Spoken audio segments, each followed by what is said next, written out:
Brace yourself, ladies and gentlemen. If the season ended today, the Ravens would be the number 6 seed and heading to New England to face the New England Patriots in the playoffs. Hi, I'm Tony Lombardi, and welcome in to the Russell Street Report. The Ravens took care of business with Lamar Jackson behind center yesterday, and they beat the Cincinnati Bengals 24-21 to advance to 5-5 on the season. They now look ahead to the Oakland Raiders at M&T Bank Stadium, where they are currently listed as 10.5-point favorites to advance to 6-5. Now, Lamar Jackson was obviously the story yesterday. 27 carries, 24 competitive snaps, 3 of which were kneel downs at the end of the game and when they were in victory formation, but 117 yards rushing. To put that in perspective, Lamar in one game rushed for more yards than Joe Flacco did in 2016 and 17 combined, where he rushed for 112 yards. Now, some interesting facts. It has been 15 years since an opening scoring drive of 10-plus plays did not include a single pass. Think about that. Ravens had 75 offensive plays to the Bengals 54, and the time of possession was clearly lopsided with a 38 minute 9 seconds to 21:51 for the Bengals. An amazing stat. First time in NFL history a rookie quarterback and running back ran for over 100 yards. Let that marinate. The first time a rookie quarterback and running back combined or each ran for over 100 yards. Pretty special game for both Lamar Jackson and Gus Edwards. And give the Ravens coaching staff credit for putting Gus Edwards in the game, a north and south runner, versus a guy like Alex Collins who does a lot of lateral movements. So that obviously was part of the game plan to run north and south through the RPO offense. Now, the Ravens had 15 rushing first downs, which were the second most in team history. And they had 265 yards rushing total. Now, not since December 4th, 2011 have the Ravens reached such heights with their rushing totals when they ran for 290 yards on the heels of some impressive play from Ray Rice and then former Raven Ricky Williams. What will happen with Lamar Jackson going forward? We'll talk about that during the program. Why is RG3 even on the team? If he didn't start against the Cincinnati Bengals, why is he on the team? We'll talk about that with Jeff Zrebiec from The Athletic, who'll be joining us later in the program. What was Willie Snead's beef on the sideline with Marty Mornhinweg? He was in the face of the offensive coordinator, had to be separated from the offensive coordinator by receivers coach Bobby Ingram. We'll talk about that later in the program as well. And for this and more, we'll visit with Jeff Zrebiec, again, formerly of The Sun, now with The Athletic. We'll talk about why Lamar was so effective. What schematically did the Ravens do against the Bengals? Will future opponents adjust to the Ravens, and how can the Ravens counter? For this and more, we'll be joined later in the program also by Michael Crawford from the Russell Street Report. Michael does Game Changers for Russell Street Report. If you haven't checked that out, folks, you should, because it's a great analysis. He uses video highlights to prove his point as to what plays made the biggest difference or were game changers during the Ravens game, in this case against the Cincinnati Bengals. So we'll take a quick time out. When we get back, we'll be joined by Jeff Zrebiec from The Athletic. Don't go away. Like 33rd Street was to Colt fans, Russell Street will become legendary for future generations of Raven fans. Not only is Russell Street the team's address on Sunday, it's now home to the website voted Baltimore's best 5 years in a row. You've known them as Ravens247.com for years, and now you'll love them as RussellStreetReport.com for many more. There's nothing else like it for Baltimore football fans. Trust me, RussellStreetReport.com. Baltimore's home for football 24/7. And welcome back to the Russell Street Report. I'm Tony Lombardi. Joining us now is Jeff Zrebiec from The Athletic. Jeff, exciting win yesterday for the Ravens. Yeah, I think we're all wondering how it was going to go down with Lamar Jackson playing. Kind of felt like an end of an era a little bit, kind of some excitement. But I think the end result, regardless of how they went about it, the Ravens needed to win that game to stay in the playoff hunt and to continue to make every Sunday matter. You know what I mean? If they had lost Sunday, obviously, there's plenty to look for the future, especially at the quarterback position. But with the games having no ramifications really for the playoff picture, it gets kind of lame. So the Ravens extended their season, for lack of a better word, with that win yesterday. And the excitement's important, Jeff, because If you looked around that stadium yesterday, there was about 15,000 empty seats. Yeah, I was wondering about that, Tony, because in the press box we're a little insulated. It's tough to get a feel for the crowd. We don't see the concourses. We don't see different things that maybe some people that are actually definitely some people at the stadium see. I'd gotten some emails from different ticket companies who were saying ticket prices went up when it came out that Lamar Jackson was likely going to start. There was empty seats there. There's no question. I didn't get the excitement feeling that a lot of people were talking about, but I'll also fully admit I'm not very qualified to gauge that because I'm in the press box. But yeah, the empty seats in the upper deck were pretty noticeable. Staying with the topic of excitement, talk a little bit about the excitement from the team and their response to Lamar Jackson's victory yesterday. Yeah, you know what? I think Lamar kind of gave everybody a little bit of a shot in the arm. He just has a skill set that so few players or so few quarterbacks in the NFL have. There's a I don't know what he's going to do next kind of quality about him, and that could be good or bad. And I've always leaned towards being much closer to a Joe Flacco apologist who points out some of the constraints and some of the challenges he's had. But let's be honest. I mean, they've been a pretty vanilla team over the years, and you pretty much more often than not, you pretty much know with what you're getting with the offense and Flacco every Sunday. I think, coming off the bye at 4-5, I think the team really needed kind of a jolt of excitement and having that unknown and having that player with a kind of a little more of an electric skill set under center and kind of having more responsibility for other players to do different things that they probably aren't used to doing that much. I think that all added to it. We're here with Jeff Zrebiec from The Athletic. Now, Jeff, looking at John Harbaugh, some of the video footage from the locker room after the game yesterday, John looked a little excited as well, and he had that whole little routine going with good. Talk about that a little bit. Yeah, I asked Harbaugh a question after the game about how this week felt. Like, did this feel like a really long and stressful week? And I full well knew how he was going to answer it.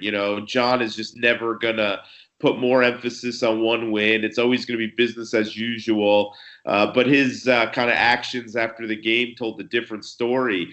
When I was watching the sideline, when they took the knee and the victory formation, Harbaugh was going nuts. He was throwing air punches at Joe Flacco, and he was just seeking out people to hug. He pretty much leaped into Tony Jefferson's arms and all but skipped onto the field.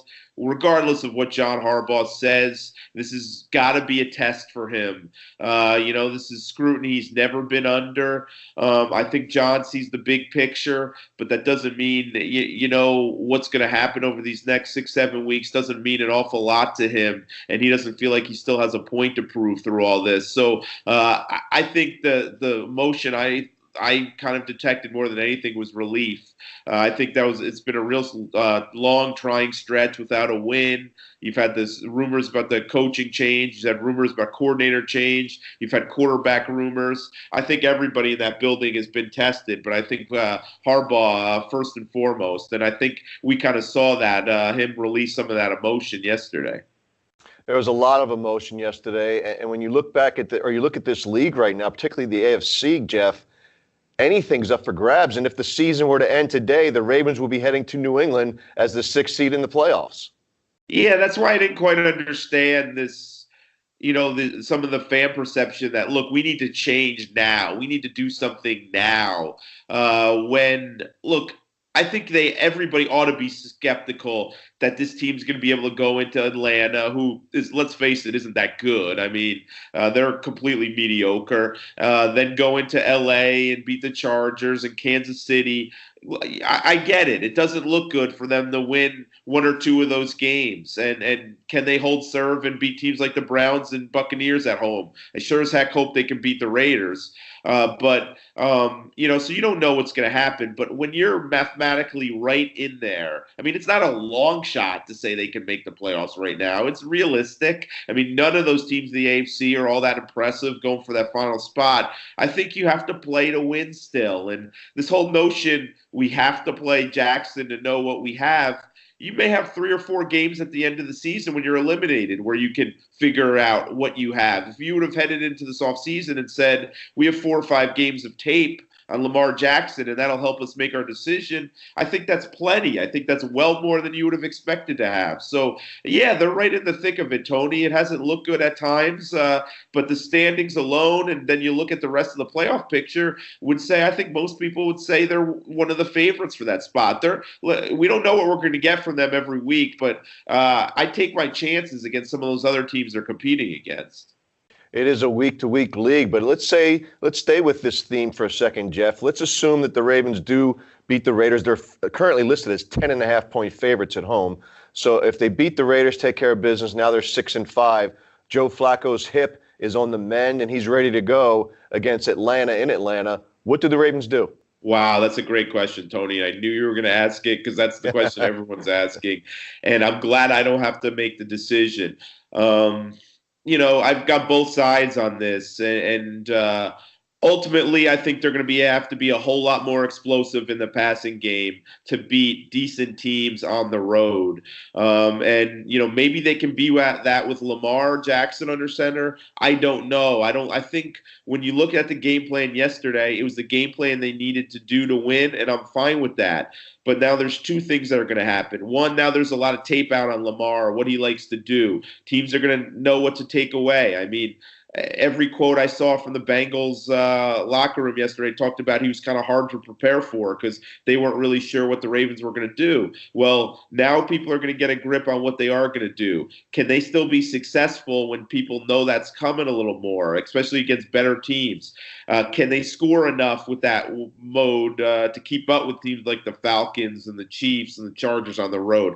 I'm highly skeptical. That's why I still think Joe Flacco probably gives them the best chance to make a little bit of a playoff run here. I think RG3 could beat the Raiders. They shouldn't have any problem beating them, although I do know you never know with this team, and the Raiders did come off a win. But the question is that Atlanta game, and if you're asking me right now, I'd say Flacco probably gives them a better chance to get some of the plays done down the field that they're going to need to beat those teams. However, it all depends on what he's doing. If he hasn't practiced for 2.5, 3 weeks, no, I don't think he does give you that chance. But if he comes back and has a good week of practice under his belt and has some mobility, I mean, he's never going to have a ton, but some mobility, then I think I might consider giving him the nod. But if we see an expanded game plan and Lamar Jackson making some plays down the field next Sunday, all bets are off then. I might have to stay with the hot hand, but I'd have to see a little more from Lamar Jackson to say that. Speaking with Jeff Zrebiec from The Athletic, you mentioned RG3, Jeff.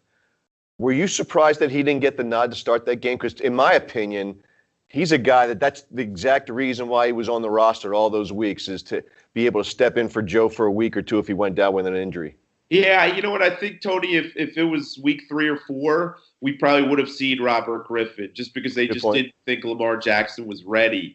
And I think when you combine the fact that, Lamar's had 10 weeks now to get up to speed. And I think, the Bengals always seem to step ahead of the Ravens whenever they play, specifically defense to their offense, to the Ravens offense.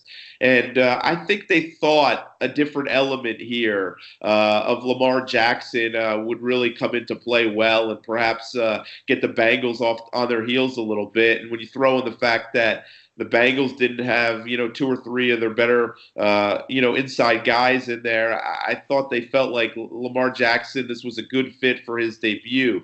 But I think we're seeing now that, the ability to mentor Lamar Jackson and be around to help out and do all that stuff was definitely a primary reason Robert Griffin is on this team, with all due respect. But I think at this point in the season, they were just ready to see Lamar. It's time to see what his kid can do. We badly need a shot in the arm, and let's see if the exciting rookie can give it to us. You mentioned the passing game, Jeff, and having the need to be able to strike downfield a little bit more than Lamar showed yesterday against some of the better offenses. Talk a little bit about the edginess from Willie Snead and Michael Crabtree yesterday, because in a winning effort, maybe you can kind of kick those things to the side. But if it's a losing effort and those guys aren't getting the ball, it might become a little bit more noise. Yeah, look, do you think with Michael Crabtree playing his old team, or his team that cut him Sunday, he's going to be happy getting one catch for 7 yards? No, not at all. This isn't an attack on Crabtree. I mean, a lot of these receivers want the ball. I mean, that's why you signed them. They don't want to play in an offense that is all running and they're downfield blocking the whole game. And Snead's case, Snead got 8 targets yesterday. That's a lot, and so I don't think he can complain too much. I think his frustration stemmed from how conservative they got the back-to-back plays when they were it was like second 11 at the 11. They had the fumble on the first snap, I think, and they had 2 chances to try to score a touchdown, and they went quarterback sneak, and settled for the field goal. I think Snead thought that's not the aggressiveness they're going to need, and I probably agree with them because as we've seen, the Ravens defense late in games is kind of let down, and you kind of want to play for a touchdown there, but. I think these guys had to know this was coming. They've practiced with Lamar Jackson all year. They know his strengths, they know his weaknesses, and they probably know he wasn't ready to come out and throw the ball 25, 30 times a game yet. But just because they're not ready for it, just because they understand, doesn't mean it's easier to accept when you're downfield blocking on half the plays. So, yeah, that's going to be an issue. Those 2 guys already yelled at Harbaugh yesterday. Snead got in the face of Morningweg and need to be separated by Bobby Ingram from getting after him. That's going to continue to be an issue. You can't think you're going to run the ball 54, 55 times, and these receivers you paid money to make plays downfield are just going to be satisfied with it. And it's not just it's not just a give you the ball kind of thing. I think everybody in that locker room knows you're going to have to be a little more explosive offensively to be able to get to where they want to get to. Yeah, and as a fan of the team, I got to like that feistiness from Snead and Crabtree, so I hope they keep it up. Now, one of the things that the Ravens did yesterday, Jeff, was they made the switch really to give Gus Edwards the workload at tailback. And when you look at it retrospectively, given Lamar's style and that RPO type of offense, that north and south approach that Gus Edwards takes, that was a good move by the coaching staff. Yeah, well said, Tony. And it shows how much I know. A couple people had asked me what's the plan with Kenneth Dixon and how can you keep all these running backs? And I said, well, you got a while to look at Kenneth Dixon, so I don't see anything imminent, but ultimately you have to think that Gus Edwards will have a hard time staying on the roster. Now I'm not so sure Gus Edwards doesn't start next, on Sunday against the Raiders. But he's a very good. He just goes, man, and he breaks tackles. Very rarely does he get taken down by the first guy. There's not a whole lot, there in terms of stylistically. It's just get north and south, get up the field, and not let the first guy bring you down. And it was perfect complement to what Lamar Jackson was doing. And I also give the offensive line credit. I don't know that I heard Geno Atkins' name mentioned more than once or twice, and he's usually a guy that just destroys the Ravens. But they clearly found something there. They found a guy with fresh legs with a lot to prove and a guy who's pretty physical. And, this isn't bashing Alex Collins, but he's just not that decisive going up the field. And, his style can work. That's not to say he can't be. But with that game plan, with Lamar at the quarterback, Gus Edwards was a great fit for that. You mentioned Geno Atkins, and probably one of the reasons why you didn't hear his name much yesterday, because Marshall Yanda had a whale of a game. Yeah. But Yanda's making a lot of noise today, probably not by design, because there was a post on Twitter that Pro Football Talk jumped all over about Marshall Yanda spitting on Vontaze Burfict. But when you look at that video, and then when you think about the character that Marshall Yanda has always carried himself with, I kind of tend to doubt that he was spitting on Burfict. Yeah, I saw the headline and I said, wow, that seems out of character. Marshall Yanda has been one of their when they do that Art Rooney Sportsmanship Award, Yonda's been a Ravens frequently cited in that. Not this year, I know it's Weddle, but in past years he has. That's never how he's played. You never hear anybody complain league-wide about how Marshall Yonda goes about his business. So that surprised me. Then, of course, I read it, and the Pro Football Talk post made it like it's clear, it's obvious you spit on him. Anybody's going to accuse a Ravens reporter of being a homer when we say it's not obvious. But I looked at that, and I did not think it's as obvious as everyone said. I mean, he kind of even wipes spit from his mouth at one point, kind of swats it to the left. He's kind of standing over top of him, but he moves his head a little bit. I don't know that there's enough. Actually, I don't think there's enough there where you could conclude without a doubt that Marshall Yonda is spitting down on Vontaze Burfict. And if he was, and it was that obvious, and he's standing on top of him, I would have think one of the 5 or 6 Bengals that were standing on the pile would have gotten after Yonda. Or Vontaze Burfict, who cries wolf after every play, would have at least challenged Yonda or complained to the ref, and you didn't see any of that. So we'll see what the NFL has to say. I can't, judge a player's intention. I don't know what's going through Yonda's head. I know Ravens officials are outraged at the suggestion that was definitely him spitting on him. They think it's nonsense. But we'll see what the league has to say. It would be tough to give a fine to a player with no previous real issues without that being 100% obvious. And I just don't know that was 100% obvious that he was spitting right on him and at him. I agree, and I think at the end of the day, the real story is going to be how the Ravens treat Pro Football Talk going forward. Shifting gears here, Jeff, I'm looking at the play-by-play of the game yesterday, and I'm dialing it to the 4th and 1. The Ravens are up 24-21 with 3:07 left to go in the game, and they decide that they're going to go for it. What was going through your mind at that moment? Well, one, they called the timeout. Cook was on the field. And they're on their 49-yard line, too. Yeah, they called the timeout, and Sam Cook was on the field. And then they pulled him off pretty quickly, and Lamar went back out there. And I just said, they're probably just going to, try to draw the Bengals offside, let the play clock go down to 0 if they don't, take the 5 yards, and, Sam Cook's perfectly capable of pinning somebody in from his own 45 as he is from the 50 or wherever it was.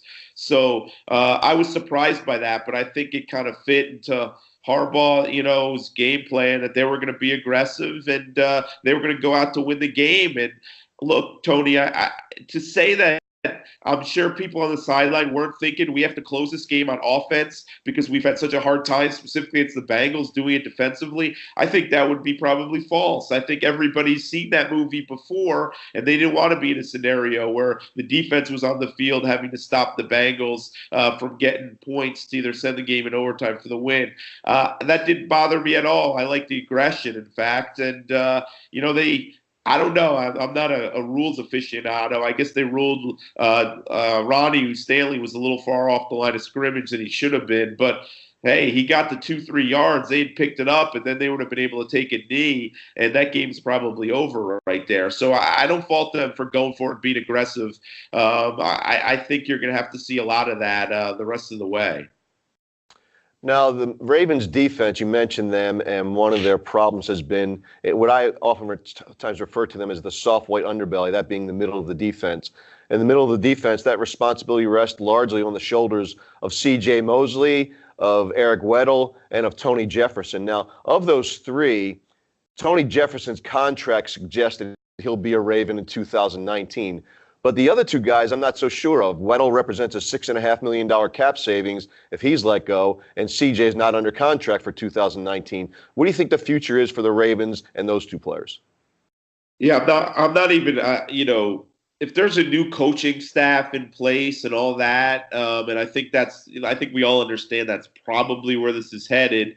I don't expect Weddle to be back next year, and I don't even know if they'll cut him or he's going to retire. I mean, when I talked with Eric Weddle this offseason, he admitted there was a time most of the offseason where he just wasn't doing it. His body wasn't responding.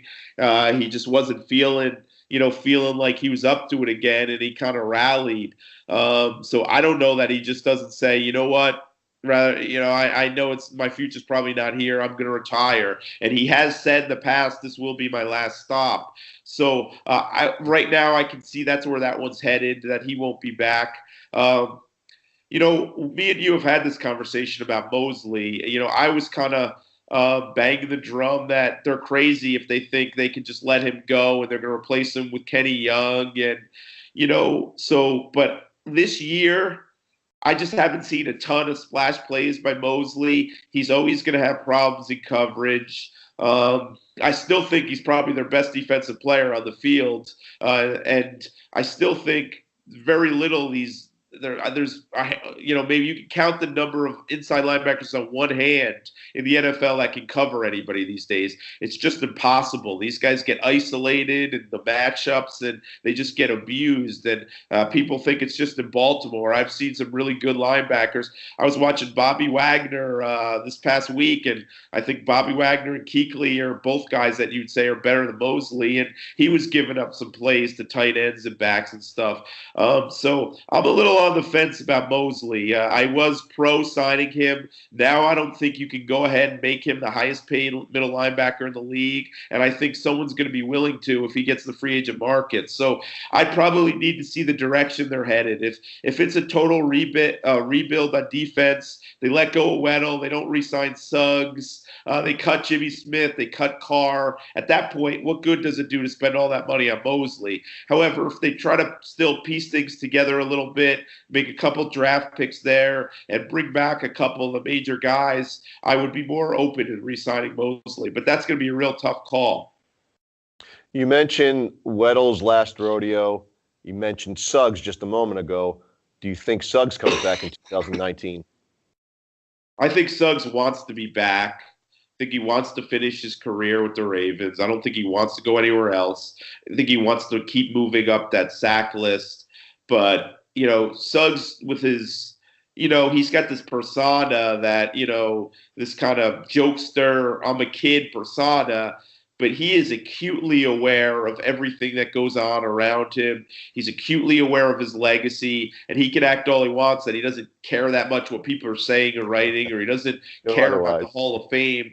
I don't believe that for a second. I think he wants to come back another year and keep adding to those totals, and he wants to be part of the Ravens. But again, where does a 37, 38-year-old pass rusher who's, still can make an impact at times, but is not going to be able to consistently do it over 16 games, where does that guy fit into a rebuilding team? And if you're rebuilding, you're probably doing it around Lamar Jackson. You're who's the face? Terrell Suggs, as long as he's going to be there, is going to be considered the leader of this team. So if you're rebuilding, you probably just need to start over there too. So I would say it's probably unlikely. But, they have a special relationship. Steve Bisciotti has a special relationship with Suggs. Ozzie has the closest relationship of them all. I know he's not going to be back, but I'd imagine he'll still have some impact. So we'll see about that. But I think he wants to be back, but I think he's another one of those guys that's highly questionable to return. Then you've got Suggs, and you've got some other guys in the mix getting after the passer. Against the Tennessee Titans, they sacked Marcus Mariota 11 times. Since then, in Jeff, 4 games, they have 3 sacks. What's going on? Yeah, and, I think we've seen a bunch of – I don't think Wink Martindale's been pretty aggressive. I don't think he's all of a sudden stopped trying to get to the quarterback and start playing conservative. I mean, there's always things you can try to do to be more aggressive, but I just don't see a whole lot of guys winning their individual matchups. To be honest, I like some of the. I looked up several times after watching play downfield and looked back, and Michael Pierce appeared to be getting some push inside. That's a good sign. They need more than that.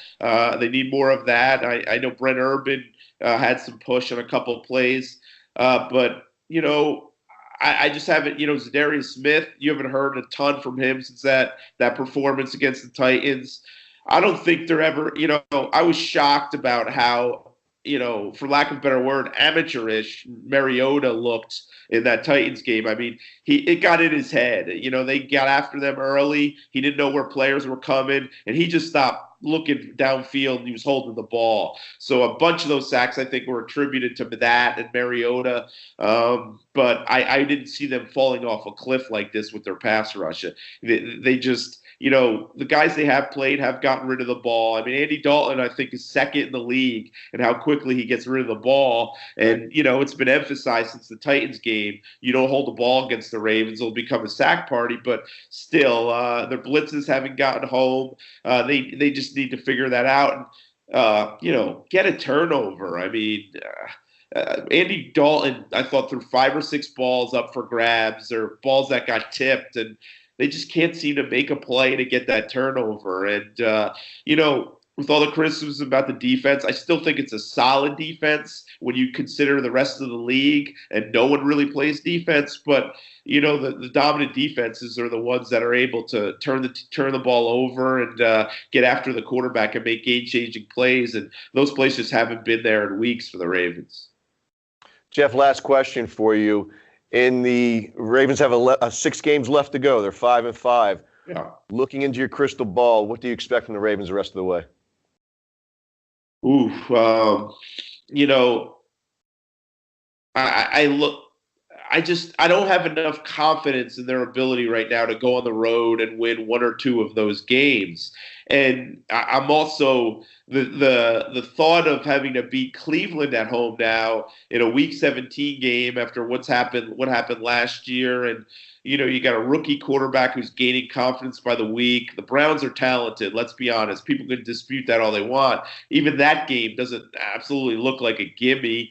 So I still feel like they're going to be in that 8-8, 9-7 range, and it may not be good enough. But they should beat the Raiders. And that Atlanta does not, I'm not even sure the Ravens are going to be an underdog anymore in that Atlanta game. I mean, Atlanta, they've proven just to be a mediocre team. They're a different animal in Atlanta, but they're still not a dominating team there. They've been so banged up. So that's a winnable game. Tampa's certainly winnable. There's 4 wins on their schedule, but they're just a tough team to feel confident in because they're so up and down. And now you add in the factor, how do they build with Lamar Jackson, and what do they decide to do with the quarterback situation? So, it looks to me like an 8-8, 9-7 team, and I'm just not sure that's going to be good enough. We all left the Colts for dead, but right now I'd probably list them as the favorite for that second wild card spot. There he is, Jeff Zrebiec from The Athletic. Jeff, thanks for joining us today. My bro, thanks for having me, Tony, and thanks for bearing with me. I've been a little under the weather, so I appreciate it. Feel better. All right, we're going to take a quick timeout. When we return, we're going to be joined by Michael Crawford from Russell Street Report. He's going to talk about game changers from yesterday's game against the Cincinnati Bengals. Don't go away.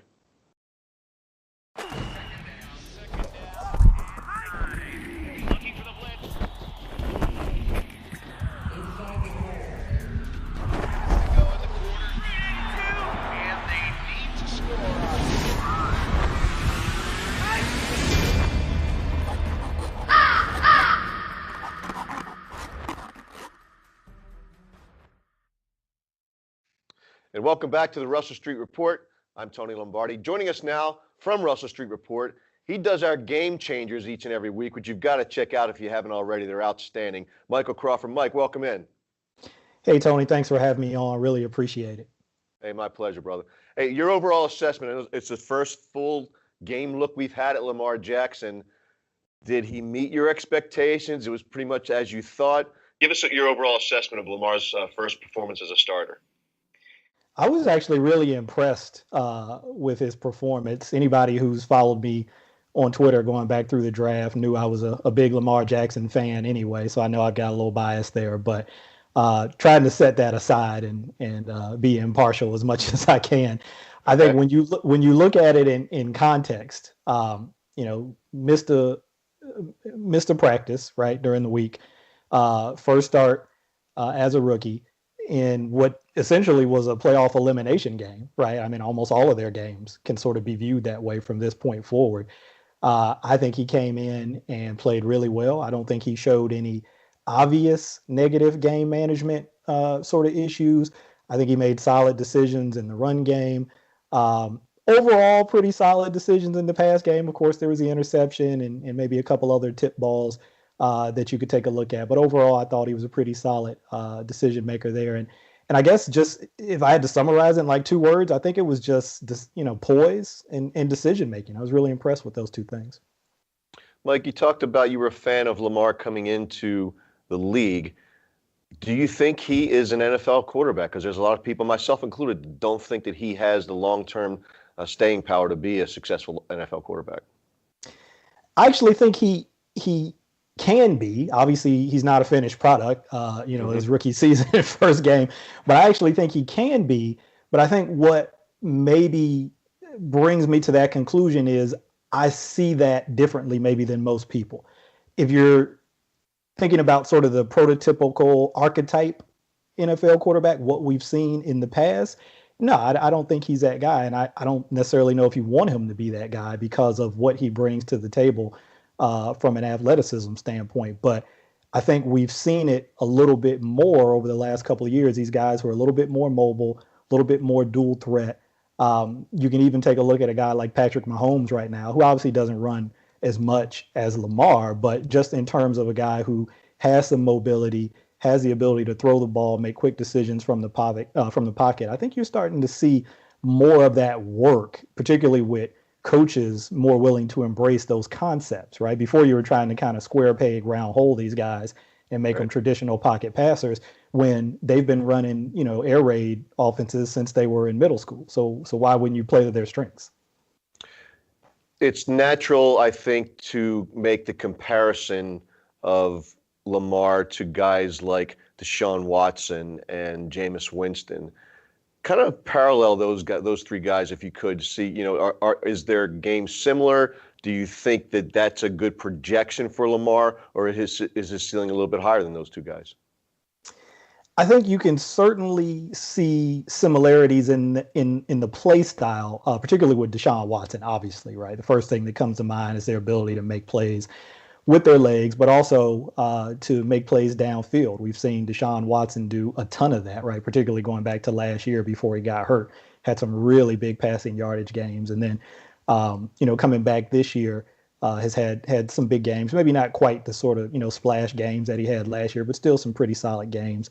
So I think there's some similarity in those play styles between Deshaun and Lamar. Winston's a little bit different because I think Winston kind of fits the mold of more of that traditional archetype, pocket passer, a guy who you wouldn't say, running is a strength of his. Obviously, he is mobile and he can run when he has to, but I think he would tell you himself he'd prefer to sit back there and throw the ball. So I actually see Lamar maybe as a little bit of a blend of those 2 styles of a guy who obviously is dynamic and you want to take advantage of that ability with his legs, but can stand in the pocket, go through progressions, make good decisions, and make throws when he needs to. We saw somewhat of a comical play yesterday with Lamar locking in on a receiver, just staring his receiver down, and then delivers the ball somewhat sidearm and hits Alex Lewis right in the helmet with the football. Talk about that, and what can the Ravens do schematically to give him more options so that he can not just stare down one receiver, but maybe within his sight line have another option as well? Yeah, I think we'll see more of that as he gets more playing time. I mean, as it looks right now, maybe he'll get a start against Oakland. Beyond that, we don't know. Right. So how much of this they actually get to is hard to say. But I think, again, when you put this in context of his first game, I think they did kind of want to simplify things for him, particularly in the pass game. Sort of give him defined reads, right? So he didn't have to do as much in terms of progression reading, although he did do that at various times during the game. I actually think, even though that worked out like kind of comically, like you said, I actually think that's one of his strengths is his ability to kind of change his arm angle and find throwing lanes. That's kind of been a knock on Flacco a little bit this year, right? With batted balls at the line, everybody thinks that's attributable to height, but it's really not. It's really about vision. And I think Lamar is actually pretty good at that. But I think what you'll see them do is sort of expand the playbook a little bit more for him. I think he had a couple of concepts in this game where there would sort of be one read, one play comes to mind where, the result wasn't great. It was kind of that end around play to John Brown. And people are thinking, well, why would they call that? Obviously, the Bengals, are sitting on runs. But if you really study that play, I think that was a designed play action pass to Michael Crabtree on the other side on a slant. The linebacker dropped, sat in the slant window and took that away. And so the option that Lamar had on that play was to pitch it to Brown coming around on the reverse. So I think they tried to give him really defined things to make it simple. But I think as he gets more experience and gets more comfortable with, live game fire, so to speak, and coverages, you open that up a little bit more. I have to imagine those plays exist, but, you don't want to overload him at this point. We're speaking with Mike Crawford from Russell Street Report. Mike, the Ravens decide to go for it. It's 4th and 1 from their own 49. There's 3 minutes and 7 seconds left to go in the game, and they opt to go for it. Just your overall thought at that point in time. I asked the same of Jeff Zrebiec. Were you thinking good move, bad move, or are they out of their minds? It's funny. I actually think it was consistent with John Harbaugh's approach to game management and things that he's done throughout his career. He's an aggressive guy, and he's willing to kind of roll the dice in those situations. For me, I know this is a little bit of a fence sit, and I hate to be that guy, but I'm always reluctant to second guess calls in the game. Just because we have the benefit of hindsight right now, it's easy for us to say whether something was good or something was bad. Very true. And then there's also the prism of which you look at it. Are you judging it based on results, which is obviously what the NFL is. It's results business. So that's where most people go. But when you're just thinking about decision making, I try to think about it in terms of process. Like, given the information in that particular situation, did you make a good decision based on those variables, not necessarily what the outcome was? So did it work out in the end? Yeah, it did, because the Ravens defense stopped Cincinnati on 4th and 3, and they got the ball back and were able to take a couple kneel downs and end the game. If they had if they had gotten that without the penalty there, and we'll probably talk about that, they were able to convert on that play without the penalty. Maybe they keep the ball and they run the clock out, and you never have to put the defense back on the field. So it's one of those things where it's hard for me. I know other people are more comfortable doing it, but it's hard for me to really say whether that was a good call or a bad call. So you mentioned the penalty, Mike. Ronnie Stanley called for covering up the receiver. It looked like they used that formation earlier in the game. So what really went down with that play, and why was the penalty called? Well, Tony, let me first admit, not a rules expert, but I got a little help from one of my followers on Twitter, Yoshi. A little help is always good. A lot of help, actually. He basically explained it for me. But we went back and took a look at things and sort of came to an agreement on it. But so in our opinion, it turned out to be an ineligible man situation. So Ronnie Stanley was lined up on the end of the line of scrimmage, kind of on the offense's left side. He was the last guy over there, and he did not report as an eligible receiver. So by rule, he has to be covered up by an eligible receiver, which could be a wide receiver or a tight end. And there wasn't one on his side of the formation. So I think that's why they penalized him there. You mentioned that, it seemed like they used that formation earlier in the game and it wasn't a penalty. I'd actually have to go back and check that, because I'd be curious. Like, if they lined up exactly in that same way before and it was fine, why was it a penalty in that context? The explanation made sense to me, but then shouldn't it have been a penalty, in the other situation if it was the exact same formation alignment? Yeah, that's just the eyeball test from my perspective. I didn't go back and rewind it and look at it again. But at the same time, maybe, as you said, Stanley reported that time and didn't the time that he was flagged for the penalty. Yeah. Or maybe Ronnie Stanley didn't think they were going to make it and thought they should have punted all along. Maybe he did. Maybe he was, a little bit more conservative as a head coach, and Ronnie wanted to, punt it and let the defense play. Put it on the defense. Now, there's a guy that's been playing really well. He's making splash plays both in special teams and in the last 2 games, I believe, against the Steelers and then again yesterday against the Bengals. He made some fantastic catches. I'm talking about Chris Moore. Do you think he's deserving of more playing time and more offensive snaps? It's sure hard to come to any other conclusion. I mean, whenever the guy gets an opportunity this year, it seems like he's making a play.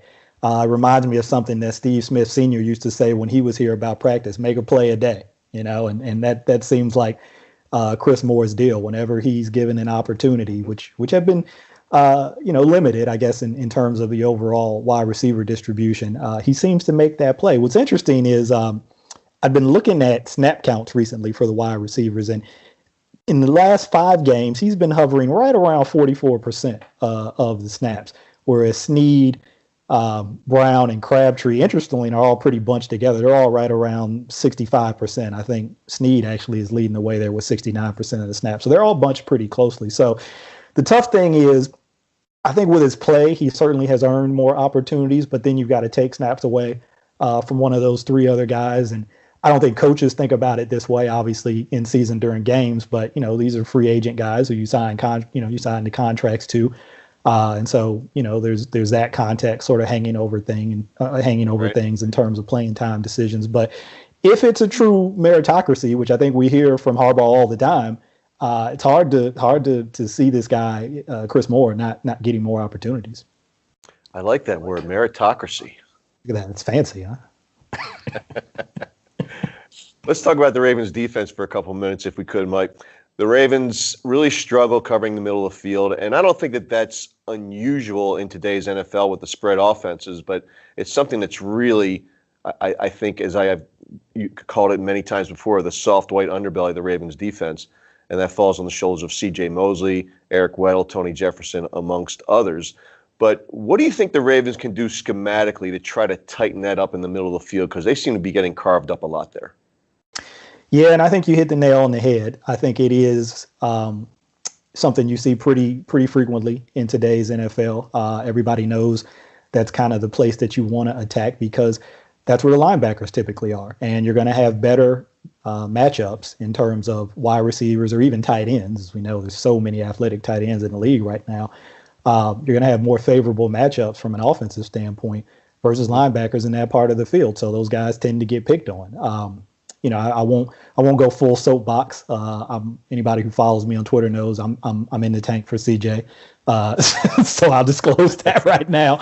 But I think some of the things that they can do and have done at times, it's not always maybe been executed the way that they would have liked, but particularly in man coverage when you get those sort of pick and rub route situations. Sometimes you see them try to switch that, right? Kind of a coaching term is banjo for that, where you think about a rubber band. Sometimes you'll see guys kind of making that motion with their hands pre-snap, like they're stretching out a rubber band or something.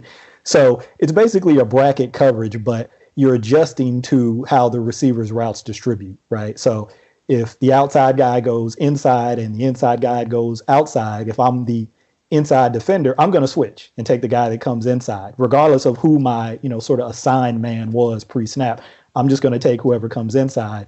And, the same thing with the outside defender. I'm going to take whoever comes outside, regardless of sort of who my assigned man was. So, I mean, that sounds easy in theory. Like, yeah, why wouldn't you just do that all the time? You'd never get beat on pick routes. But, offenses know that you're going to do that from time to time. And then it comes back to the matchup again. I mean, NFL is a matchup league. So even if by position I can sort of adjust to that, what if that matchup puts A.J. Green on C.J. Mosley? That's not going to be a good outcome most of the time. So while that may seem like an easy thing to do schematically, and it can work at times, I think you have to mix up how often you do it. And then also, do some things to bracket guys. We've seen that this year where they'll drop Suggs or they'll drop Judon back kind of over the short, shallow part of the middle of the field to try to bracket some stuff when they get crossers and slants and stuff in there. So I think they try to do some things at times, but it's an arms race in the NFL, right, between offenses and defenses, and the offenses seem to have the upper hand this year. Meritocracy, arms race. You're just full of these cool little cliches, Mike Crawford. It's the lawyer in me, man. I can't help it. It's the, you go there and you learn all of these big fancy words, and I don't practice law anymore, so I don't get a chance to throw them out very much. But here we go. This is my shot. Well, we like it. We're talking to Michael Crawford from the Russell Street Report. Mike, you mentioned C.J. Mosley. You said you're in the tank with him. And the guy that's playing a lot next to him, Kenny Young. We talked with Jeff Zrebiec earlier in the program, and he mentioned the lack of splash plays that C.J. makes. But Kenny Young, when given the opportunity, he seems to be making splash plays. He did a couple times yesterday on special teams and yesterday making tackles at or near the line of scrimmage. Talk about his development, and do you see him as being a starter, a productive starter from 2019 and beyond? Yeah, I've been impressed with Kenny Young. I think Jeff nailed it. I mean, he's a quick twitch, quick trigger guy who I think based on some of the things that they're asking him to do so far this year, and I think, you always have to add that context when you look at a guy making plays, is they're not giving him a whole lot of other responsibilities, right? Sometimes it's a one read, see it and hit it, right, kind of thing. And obviously he's athletic enough to make those plays, but in the run game, I think he does a really good job keying things and triggering really quickly. I think he does a good job defeating blocks. One of the things that he does, particularly in the run game, and I'll talk about the pass game in a minute, that I like, that I don't think I've seen a lot from Ravens linebackers in recent times. You might have to go back to Ray, is and I don't know if this is a scheme thing. I've always wondered if I could ask Pease or Martindale, but they tend to read a lot in the run game. You don't see them like really press gaps and shoot gaps a whole lot. They do it at times, but they tend to kind of sit back and read in the run game. But they seem to have given Kenny Young the green light. Like if he sees something, go get it, right? And we'll cover you up. We'll make you right on the back end if you're not right. So I like that. When you've got a guy with that kind of athleticism and agility, yeah, let him hunt. Let him go after it. And in the pass game, I think because of that athleticism, I think you see him show some good ability in man-to-man coverage because he has that agility and has that ability to kind of stay and move with guys. Zone is a little bit of a different story. I think Kim McCusick, who also writes for Russell Street Report, has mentioned several times that he still kind of is a little bit confused in zone in terms of what's going on behind him. It takes time, obviously, to develop that level of awareness because offenses are going to want you to take the cheese. They're going to show you a shallow route underneath, then, run something in behind you and hope that you bite up on that shallow route.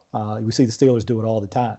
So it takes time to develop that level of awareness. But I'm encouraged that Kenny Young can get there because he seems like an intelligent guy. Seems like he's really grasped the playbook pretty quickly this year. I'm basing that just on, the snaps that he's been given. I don't know if he'd be in there as much as he is if they felt he was struggling with the playbook. So really encouraging sign. And yeah, future looks bright. Future definitely looks bright. Speaking of the future, the Ravens are now 5-5. They are, if the playoffs were to start today, the 6th seed in the playoffs in the AFC. Talk about schematically what the Ravens might do offensively with Lamar Jackson against the Raiders coming up and how they can advance to 6-5. I think we see more of the same. I really do. I think you're going to continue to see the bump that he gives the running game because it's really a numbers deal in there, right? In terms of the run game. And he adds an extra guy, an extra number that you have to account for, right? He often is going to be, the 6th or 7th or even 8th guy in terms of run game numbers. And typically you don't have to account for the QB in the run game, right? So now you have to dedicate a resource, a gap, to him. And that can open up things not only for him, as we saw, but for a guy like Gus Edwards or any other running back that they put back there. So I think we see more of that in the run game. I think in the pass game, and this kind of piggybacks off the run game a little bit, obviously defenses are going to adjust. Defenses are probably going to want to stack the box, right? They're probably going to want to drop a safety down there and force him to do something other than hand the ball off to a running back or keep it on his own read. Then that's where I think the play action game really, really can be something effective for them, especially the play action boot game. This guy, to me, he seems like a guy who would have been perfect for that Kubiak style offense, right? The stretch zone and then the boot action, out the opposite way, get him on the edge with the option to run or pass, give him sort of a half field read, take some deep shots down the field. I think, bring back some of those concepts. I'm sure they still got them hanging around somewhere, kind of dust those off and get those back in. They showed a couple of them in the game yesterday. But I think they were effectively with Nick Boyle. They hit them for like a 16-yard gain. Yeah. So I think that stuff can be really effective when teams decide that they want to load the box and try to take away the run. So I'd expect that we'd see more of that, and then probably some downfield shots too. I don't think we really got a chance to see that yesterday. It's hard to judge without the coach's film whether they actually had those kind of routes called, and maybe they were just taken away by coverage or what have you. But expect that we'd probably see a little bit more of that too, because eventually you got to, right? Because guys will just continue to sit on routes, right? If everything is underneath and condense the field, and then it gets really tough to find open guys. We're speaking with Mike Crawford from Russell Street Report. He handles Game Changers for Russell Street Report. So what's coming up on Game Changers this week, Mike? Well, it would be hard not to talk about Lamar Jackson. That guy. You could certainly talk about Gus Edwards. Probably not as sexy for a lot of people, but I mean, the guy had an awesome game. Defense made some plays, but yeah, I think I'm going to focus on Lamar, but probably a little bit different element than what people may expect. I'm a little bit more interested in looking at how he played from the pocket and in his limited passing opportunities, what he looked like in those situations. Obviously, we saw what he could do with the ball in his hands as a runner. Everybody can, you don't need me to really add any analysis to that. But I think he showed some nice things in the pocket in terms of poise and working through progressions that maybe didn't show up on the broadcast copy that I'm hoping I can maybe uncover for folks a little bit when the coach's film comes out. There he is, Mike Crawford from Russell Street Report. Mike, thanks for joining us today. Yeah, thanks, Tony. Appreciate it. Our pleasure. All right, we're going to take a quick time out. When we come back, we're going to wrap it up here on the Russell Street Report. Don't go away. Like 33rd Street was to Colt fans, Russell Street will become legendary for future generations of Raven fans. Not only is Russell Street the team's address on Sunday, it's now home to the website voted Baltimore's best 5 years in a row. You've known them as Ravens247.com for years, and now you'll love them as RussellStreetReport.com for many more. There's nothing else like it for Baltimore football fans. Trust me, RussellStreetReport.com. Baltimore's home for football 24/7. And welcome back to the Russell Street Report. I'm Tony Lombardi. Each week here in Russell Street Report, we want to feature a fan rant, their feelings and thoughts following a Ravens win or loss. This week, Jim Hayes from Fullerton chimes in on his thoughts about the Ravens' 24-21 win over the Cincinnati Bengals.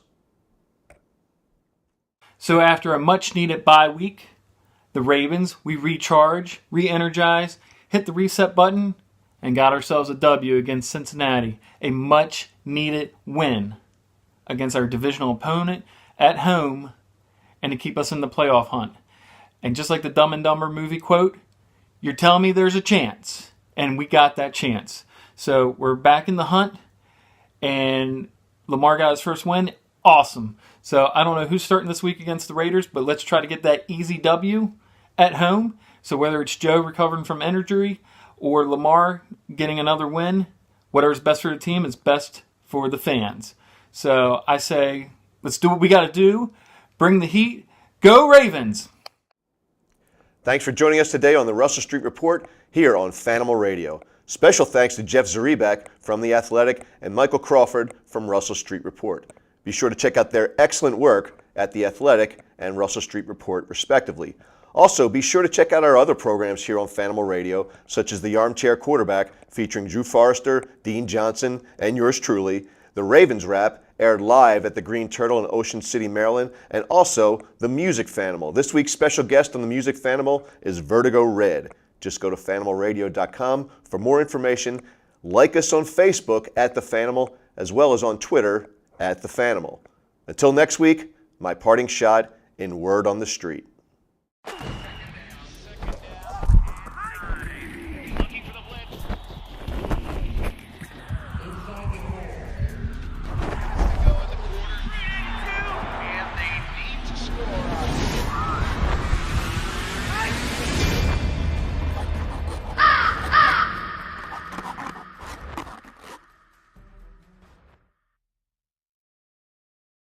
I'm Tony Lombardi with the Word on the Street, brought to you by Royal Farms.